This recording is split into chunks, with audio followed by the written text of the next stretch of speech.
नमस्कार, मैं हूँ मनविंदर। आप सभी राष्ट्रवादियों का एमबीएन नेटवर्क में एक बार फिर से बहुत-बहुत स्वागत है। मेरे साथ जुड़ चुके हैं मुंबई से आदरणीय भाऊ तोरसेकर जी। भाऊ, बहुत-बहुत नमस्कार। स्वागत है, नमस्कार। तो आज बात होगी मानसून सेशन 20 जुलाई से शुरू होकर अगस्त तक ये चलेगा।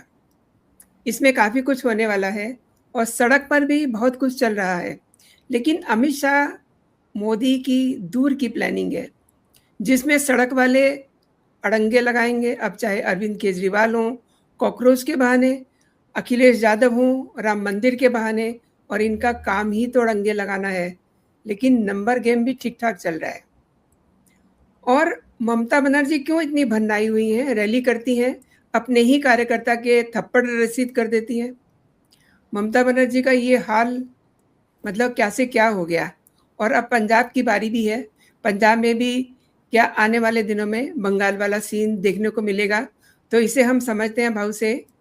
आप सभी से मेरा निवेदन भी है कि वीडियो को जल्दी से लाइक कर लीजिए। तो भाऊ, मानसून सेशन शुरू होने वाला है 20 जुलाई से, लेकिन अरविंद केजरीवाल और अखिलेश यादव क्यों गीदड़ भभकियाँ दे रहे हैं और किसे डराने की कोशिश कर रहे हैं? इसके अलावा भी देखिए बहुत सारे लोग तैयारियाँ कर रहे हैं। इन्हें क्या डर है? बहुत सख्त बिल आने वाले हैं क्या? अगर सरकार को मालूम है उसको क्या करना है, कौन से बिल लाने हैं, कौन से कानून बनाने हैं, आपको अपोज करना है, करो, कोई बात नहीं। लेकिन अपोज जो करना है, आपको जो भी करना होता है उसका कोई मायने होना चाहिए। आप लगातार 12 साल से देश की राजनीति में और गुजरात की राजनीति में 13 साल से आप मोदी को रोकने के अड़ंगे लगाने की कोशिश कर रहे हो। अगर उससे कुछ भी हासिल नहीं हो रहा है तो उनको सोचना जरूरी है, उनको सोचना जरूरी है ना। अब उनको कौन समझाएगा? अगर समझाने की बात है तो अलग अलग हमारे जैसे एनालिस्ट होते हैं जो कुछ अपने तरीके से पेश करते हैं, भाई तुम्हारी ये गलती हो गई, ये गलती सुधार दो। तो वो सुधारने को तैयार नहीं है तो क्या करेंगे? एक बात होती है, जिसकी गलती होती है उसको अगर गलती नहीं सुधारे तो उसके परिणाम भुगतने पड़ेंगे। और अगर आपको आपने गलती ही की नहीं ऐसा लगता है तो आप सुधारने का मामला आता ही नहीं।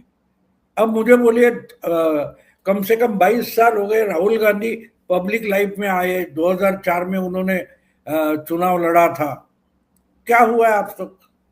क्या कर पाए?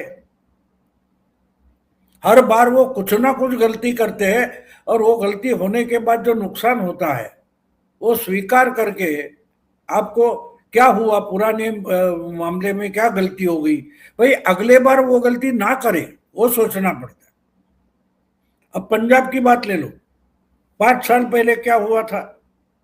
5 साल पहले की बात यह है कि अमरिंदर सिंह दूसरी बार कांग्रेस को चुनकर लाएंगे, ये चर्चा हो रही थी। पब्लिक डोमेन में क्या चर्चा थी? अमरिंदर सिंह जैसा तगड़ा नेता है कांग्रेस के पास, ऑर्गेनाइजेशन है, वो करके लेगा। तो राहुल गांधी और प्रियंका वाड्रा ने क्या किया?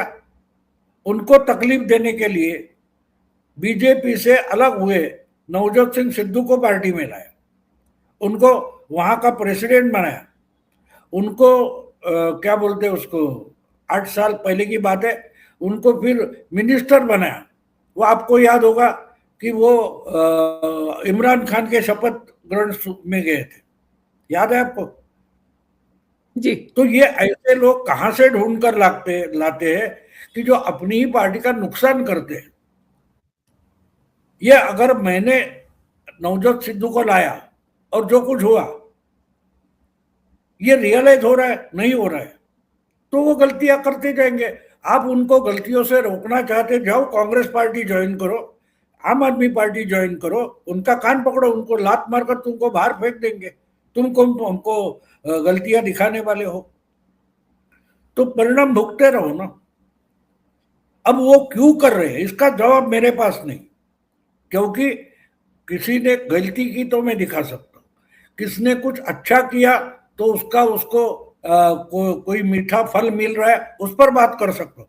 लेकिन लगातार लगातार लगातार कोई गलतियां करते जा रहे हैं, अपना दिमाग का इस्तेमाल ही नहीं कर रहा है, तो आप उसको क्या कर सकते हो?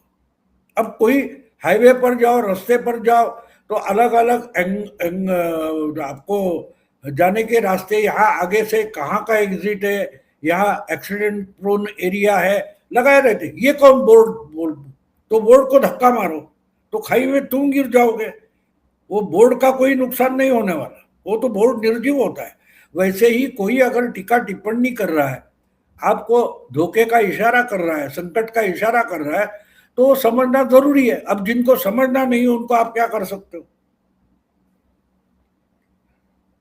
अब उनकी पार्टी की बात करो तो किसी के मुझे याद नहीं, लेकिन किसी हास्य सम्मेलन, कवि सम्मेलन में किसी एक कवि ने बोला था, कांग्रेस वालों को भरोसा है कि बैल एक ना एक दिन दूध देगा।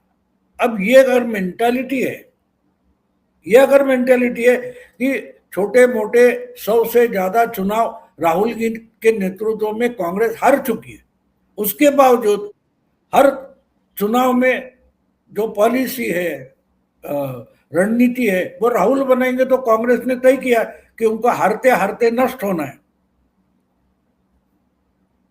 तो आप कौन होते हो कि उनको ये मत करो वो मत करो बोलने वाले? मैं नहीं मानता। मैं दिखाता हूं भाई ये गलती है, सुधारो, नहीं तो मर जाओ। तो ये क्यों कर रहे हैं इसका जवाब आपके पास नहीं है। एक जवाब हो सकता है कि they hate Narendra Modi, they hate BJP, they hate RSS, वो उनका तिरस्कार करते हैं। लेकिन आप अगर तिरस्कार करते हो, उनको दुश्मन मानते हो, तो उनको लड़कर हराओ। कांग्रेस शुरू से आजादी मिलने के बाद लगातार कांग्रेस हर चुनाव जीत रही थी। उस वक्त जब 51 या 50 या 51 में जब श्यामा प्रसाद मुखर्जी ने बंगाल में जनसंघ की स्थापना की, वही आगे चलकर बीजेपी बनी है। तो इस वक्त तो उन्होंने इतने सालों बाद फिर बंगाल जीत कर दिखाया है, तो उसके पीछे प्रयास है। पहले कुछ हो गया तो हाँ ठीक है, कोई गलती हो गई है, तो वो आत्मपरीक्षण करते ना, इंट्रोस्पेक्शन करते। जीतना हो या हारना हो, दोनों बार मुझे जितना मैं बीजेपी का स्टडी किया वो देखता हूँ, मेरे दोस्त है उनसे खबरें मिलती है, तो मैंने एक देखा है कि आप बंगाल देखो, बंगाल में बीजेपी की एक्सपेक्टेशन सत्ता में आएंगे ये थी, लेकिन 160 170 तक थी। 207 क्यों आए? इसका एक बीजेपी का ग्रुप स्टडी कर रहा है कि हमारी ये लॉटरी लगी तो कैसे लगी। मुरादाबाद मालदा जैसा इलाका है जहां मुस्लिम 50% से भी ज्यादा है, वहां हमारे कहीं कहीं कैंडिडेट क्यों जीत गए, तो उसका वो पोस्टमार्टम भी करते हैं, जीत का हो या हार का हो। तो जीत का कारण समझ जाता है, जो हारे हैं वहां इस्तेमाल कर सकते हैं, जहां हारे हैं भाई कहाँ कम पड़े, कहाँ गलतियां हो गई, उसका आपको रियलाइजेशन हो जाता है। ऐसी बातें अगर बाकी अपोजिशन में बैठे हुए लोग ना करें तो वो गलतियां करते जाएंगे। आप उनको नहीं समझा सकते, कोई भी नहीं समझा सकता। गधा अपने तरीके से काम करता है, बैल अपने तरीके से करता है, घोड़ा अपने तरीके से करता है। राहुल गांधी अपनी ही पार्टी के कार्यकर्ताओं को संबोधित करते हुए कहते हैं कि हमारे पार्टी की ये गलती है कि हम रेस का घोड़ा है बारात में भेजते हैं और बारात का घोड़ा रेस में भेजते हैं, और असलियत में देखो तो सबके सब लंगड़े घोड़े, यानी बारात के लिए भी नहीं है और रेस के लिए भी नहीं है। अब इतना अगर आप समझते हो रेस और बारात, तो उसमें चारों पैर ठीक से होने वाले घोड़े चाहिए। ये अगर इनके समझ में नहीं आ रहे तो उनको कोई समझा नहीं सकता। छोटे बच्चे को भी समझ में आता है घोड़ा लंगड़ा है। अगर राहुल गांधी जो इनका हाईकमांड है उसको घोड़े अपने लंगड़े ये भी पता नहीं है, तो उनको कौन समझाएगा? ये काम मोदी का नहीं है ना। मोदी अपनी पार्टी चला रहे, अमित शाह अपनी पार्टी चला रहे, तो जो कुछ इनको करना है वो करे। उनको लगता है कि भाई इससे मैं जहर पी लूंगा तो सामने वाला अपने आप मर जाएगा। ऐसा अगर आपको लगता है तो आपको कौन रोकेगा?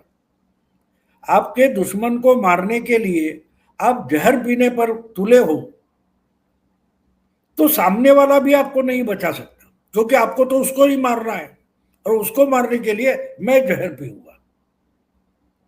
ये अगर मेंटालिटी है तो उनको समझाना मुश्किल है। और भाऊ, जैसा कि आपने बहुत पहले ही कह दिया था, अब एक-एक करके सारी चीज़ें सामने वैसे ही आ रही हैं। ममता बनर्जी देखिए कैसे बौखलाई हुई घूम रही हैं। अमित शाह ने तो इनकी फाइल अभी छुई भी नहीं है और ममता ने अपने वर्कर को पीटा, बिल्कुल रैली में सरेआम। अभी बहुत सारे घोटाले निकल रहे हैं और बचने का कोई रास्ता भी नहीं है सामने। जी भाऊ। हमारे हमारे मराठी में एक कहावत है, वड्याचं तेल वांग्यावर, यानी जो पकोड़ा तलते हैं जी। उसका गुस्सा जो है वो अगर आप बैंगन पर निकालो, ऐसा उसका मतलब है। यानी गलती कहाँ हुई, गुस्सा कहाँ निकाल रहे हो, तो ये उनको समझ नहीं। इसलिए ठंडा बैठकर ठंडे दिमाग से सोचना पड़ेगा। लेकिन हार हुई है, यहां से शुरुआत होती है। हार हुई है, यहां से शुरुआत होगी ना। आप अगर मानते हो कि वोट चोरी हुई है, चुनाव चुराया हुआ है, तो मैं हारी ही नहीं हूं, तो हारी ही नहीं तो मैंने गलती कहाँ की है? सोच वो बन जाती है ना, सोच वो बन जाती है। तो उनकी वो सोच है, वो तो उनको करना है, वो करे। अमित देखो, एक मुझे बोला अब 2 महीने से ज्यादा समय हो गया। हाँ, मुझे जी। बोलो कि 9 तारीख को, 9 मई को शपथ हो ग्रहण हो गया था बंगाल का। उसके बाद 2 महीने हो गए, तुमने मोदी या अमित शाह के मुंह से बंगाल शब्द तक नहीं सुना होगा। वो अपने काम में लग गए, उन्होंने अपनी टीम बना दी। बीच बीच में कोई सलाह चाहिए तो अधिकारी जो है, शुभेंदु अधिकारी, दिल्ली जाते, शाह से मोदी से मिलते, वापस आ जाते, काम शुरू करते। लेकिन इनके पास करने के लिए कुछ बचा नहीं। तो भाई करने के लिए कुछ क्यों बचा नहीं? 15 साल हम सत्ता में थे, ऐसा क्या हो गया कि पूरे का पूरा बंगाल हमारे खिलाफ हो गया? जाते हैं, ममता हो या ममता के छेले चपाटे हो, उनको लोग टमाटर मार रहे, अंडे मार रहे, तो क्यों मार रहे? सोचना पड़ेगा ना। नहीं सोचना है तो नई नई गलतियां करते जाएंगे, नई नई गलतियां करते जाएंगे। तो इसके मारेगी, शायद अभिषेक को भी मारेगी या और किसी को मारेगी, क्योंकि दिमाग ठिकाने है नहीं, दिमाग ठिकाने नहीं। और भाऊ, जंतर मंतर पर तो ये जम के बैठे हुए हैं कॉकरोचों की टीम। इनकी मंशा कुछ समझ में आ रही है और किसके इशारे पे ये खेल रहे हैं? कौन इन्हें खाद पानी दे रहा है? पूरे दिल्ली में सिर्फ कॉकरोच जो है वो जंतर मंतर पर नहीं ना, अलग अलग घरों में भी है, अलग अलग गटर में भी है। तो रास्ते पर कोई पागल इंसान अगर कपड़े छोड़कर नंगा है तो उसको पुलिस पकड़कर बंद करेगी। अगर कोई कपड़े फटा हुआ घूम रहा है तो उसके पीछे पुलिस पड़ जाएगी, तो पूरी कानून व्यवस्था बिगड़ जाएगी। तो कोई भी पागलपन करता है उसके पीछे उतना नहीं लगना चाहिए। और मीडिया ऐसे मुद्दे उठाती है। अब देखो, पिछले हफ्ते भर से तो मैं देख रहा हूं कि मीडिया में कॉकरोच के बारे में कुछ नहीं आ रहा है, कुछ नहीं आ रहा है। क्यों नहीं आ रहा है? क्योंकि उनको कितना समय देना है, उनके लिए कितनी ऊर्जा देनी है, ये हर एक को तय करनी है। बहुत सारे यूट्यूबर्स भी अब बंद हो गए उस पर बोलना। कुछ रील्स बनाने वाले वगैरह जाते हैं, देखो भाई इधर ठूस ठूस कर खाना खा रहे हैं, ये हो रहा है, वो हो रहा है, वो ठीक है, वो उसके लिए ठीक है। मेनस्ट्रीम पॉलिटिक्स के लिए कॉकरोच का आंदोलन किसी काम का नहीं है, ना बदलाव के लिए, ना परिवर्तन के लिए, ना पॉलिटिक्स के लिए। अपोजिशन भी उसकी दखल देना बंद कर दिया, यहां तक कि केजरीवाल या उनके भी लोग कोई उधर नहीं जा रहे। ये डफली गैंग है जेएनयू की, वो भी जाना बंद हो गया। तो बाकी बचे बेचारे रास्ते पर घूमने वाले, गरीब है, भिखारी है, भीख मांगने वाले, वो खाने के समय जाते, नाश्ते के समय जाते, तो उनकी तो सुविधा खड़ी हो गई है, अच्छा हो गया। कॉकरोच की भी बात आपको मालूम होनी चाहिए साइंटिफिकली कि 50 कॉकरोच एक डिब्बे में बंद करके रखो, 8-10 दिन के बाद एक आध दो कॉकरोच बचते, वो एक दूसरे को खा जाते। बस वही जंतर मंतर पर हो रहा है, इसीलिए उनको छोड़ दिया है, एक दूसरे को खा जाओ। इनकी तरफ मुड़कर भी दिल्ली गवर्नमेंट नहीं देखेगी, मोदी गवर्नमेंट नहीं देखेंगे, क्योंकि उनको पहले से ताड़ लिया था उन्होंने, इनमें कोई दम नहीं है। मोदी या शाह आसमान से टपके नहीं है, वो आम माँ बाप से जन्म लिए हुए इंसान है, बहुत बुरी अवस्था से यहां तक पहुंचे। तो आंदोलन का मतलब क्या होता है वो उनको मालूम है। आंदोलन भरपेट नहीं होता, आंदोलन के लिए पेट में आग लगना जरूरी होता है। यूनिवर्सिटी में या किसी कॉलेज के रूम में या डिबेट में आंदोलन खड़ा नहीं होता। आंदोलन आइडिया होती है वहां, लेकिन वो प्रैक्टिकली आंदोलन हो जाना, खड़ा हो जाना, इसके लिए भूखे लोग लगते हैं जो जान पर भी खेल जाते हैं। हम वो नेशनल ज्योग्राफी और डिस्कवरी चैनल देखते हैं ना, जंगल की बातें, तो भूखा शेर होता है, वो जान पर लड़ जाता है, शायद मर जाता है। वो जो जंगल बफेलो होते हैं, उनका सींग घुस गया कहीं तो टांगे वगैरह, पेट वगैरह फट जाता है शेर का, लेकिन वो भूखा होता है तो झपट जाता है। तो आंदोलन वैसी लड़ाई होती है कि मर जाऊं तो चलेगा, नहीं तो वैसे भी भूखा मरने वाला हूं। तो पेट में जब भूख है तब आंदोलन होता है, भरपेट आंदोलन नहीं होता।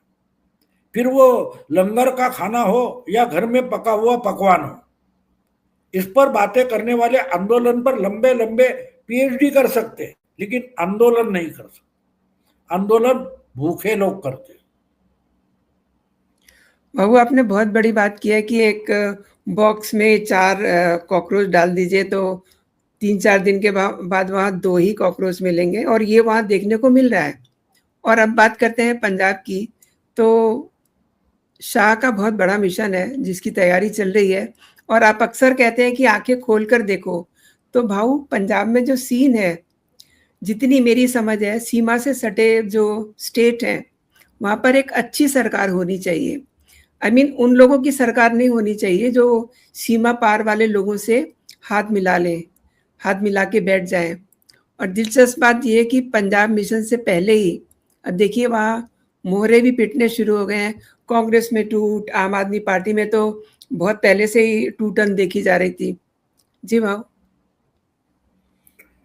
पंजाब के लिए तो मैंने पहले ही बोल दिया था 2 महीने पहले, जब बंगाल के चुनाव के नतीजे आ गए थे, कि अमित शाह की फोकस अब पंजाब होगा, क्योंकि पंजाब बॉर्डर स्टेट है, वो उनको जरूरी है।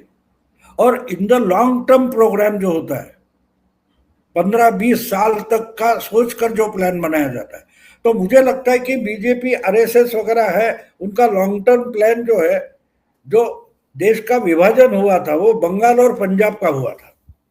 तो बंगाल तो उन्होंने जीत लिया, और ऐसे ऐसे पूरा बांग्लादेश भी यहाँ घर वापसी करके जोड़ लेना, ये उनका टारगेट है।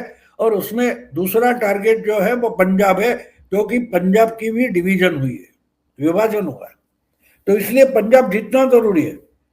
आप जहां से लड़ना चाहते हो तो बॉर्डर के इस पार आपकी ताकत ना हो। ममता का डेंजरस क्या था? ममता को अपने देश की परवाह नहीं थी, वो बांग्लादेशियों से हाथ मिलाकर बैठी थी, इसलिए ममता को हटाना जरूरी था।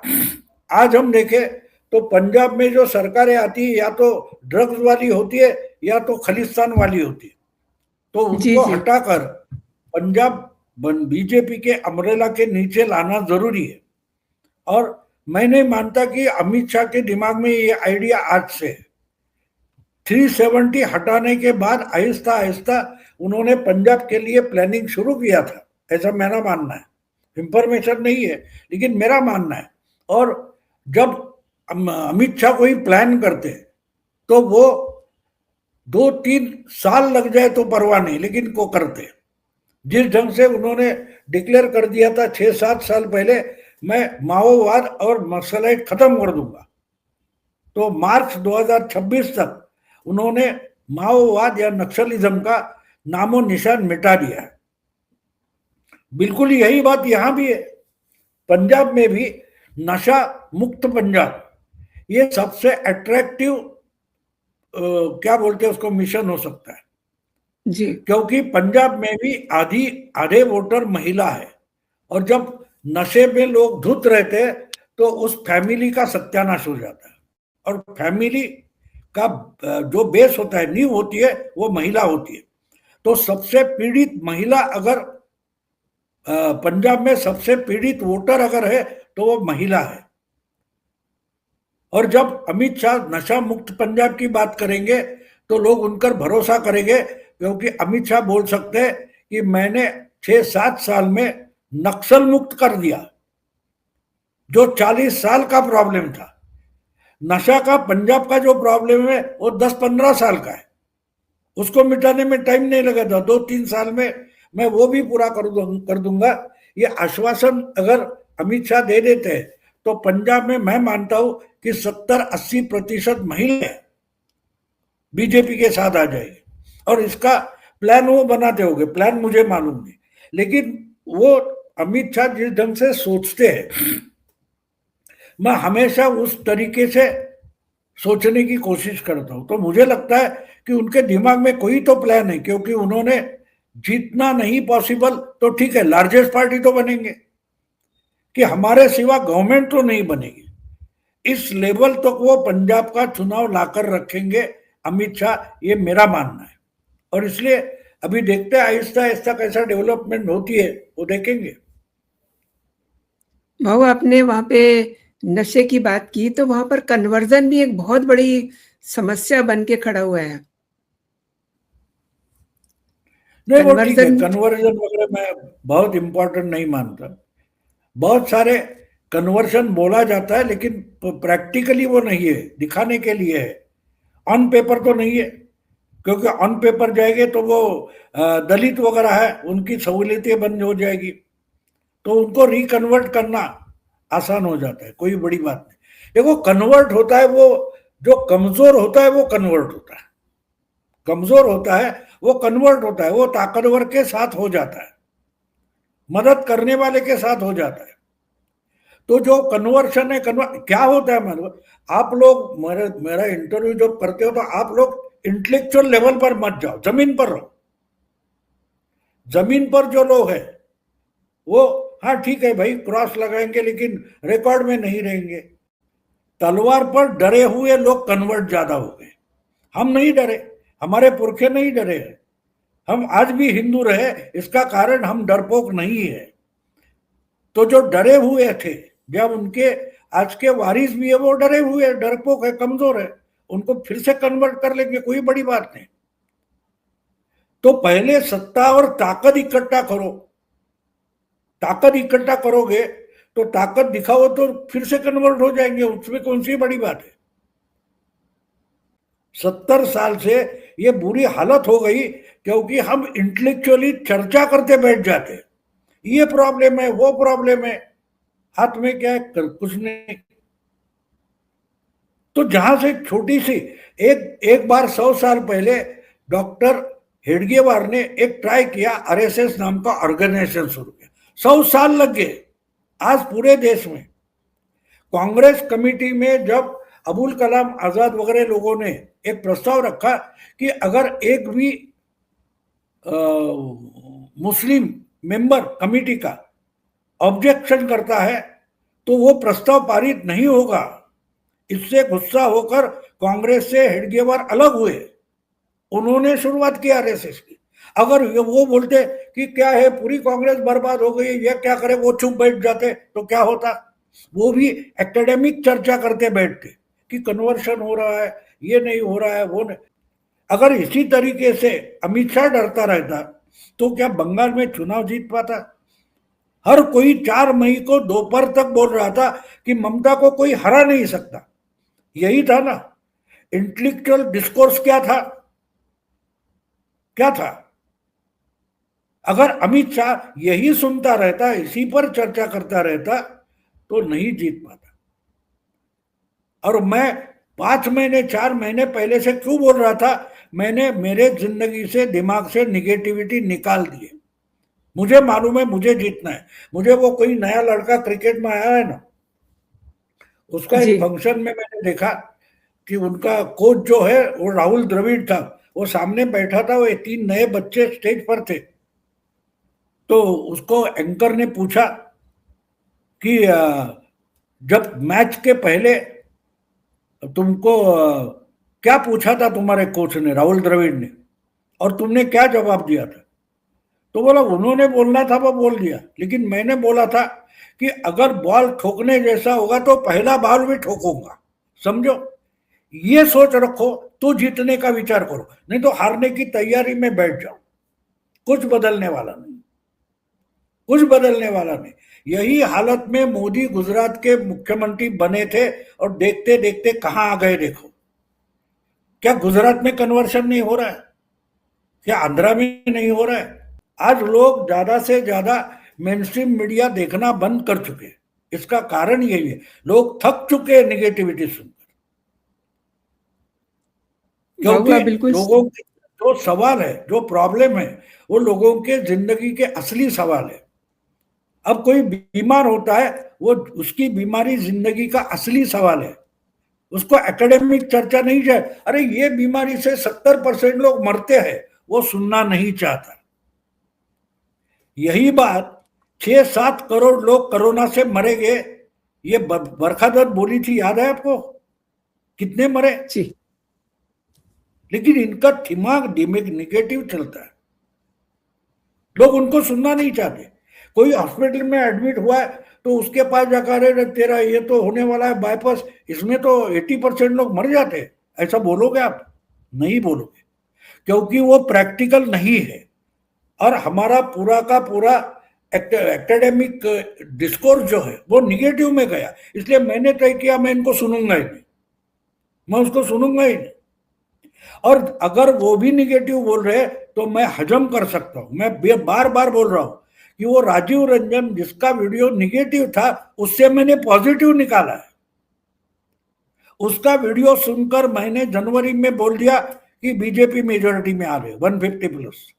वो निगेटिव बोल रहा था, लेकिन मैंने उसका वीडियो देखा, उसके शब्द नहीं सुने, ना उस पर सोचा। तो सोचना पॉजिटिव शुरू कर दो, तुमको ये सवाल नहीं दिखाई देंगे, उसके जवाब दिखाई देंगे। महुआ आपने बहुत बड़ी बात की है। और देखिए, ये किसने सोचा था कि नक्सलवाद जो है बिल्कुल जड़ से खत्म हो जाएगा। चीजें खत्म तो नहीं होती, लेकिन जो उसका रूप स्वरूप था वो अब कहीं नजर नहीं आ रहा। और लेट्स होप कि पंजाब में भी इसी तरीके से आगे बढ़ेंगे। महुआ, आपने मेरे शो के लिए समय निकाला, मेरे लिए समय निकाला, और आपने विस्तार से कई विषयों पे महत्वपूर्ण जानकारी दी। बहुत बहुत धन्यवाद आपका। जय हिंद, जय भारत।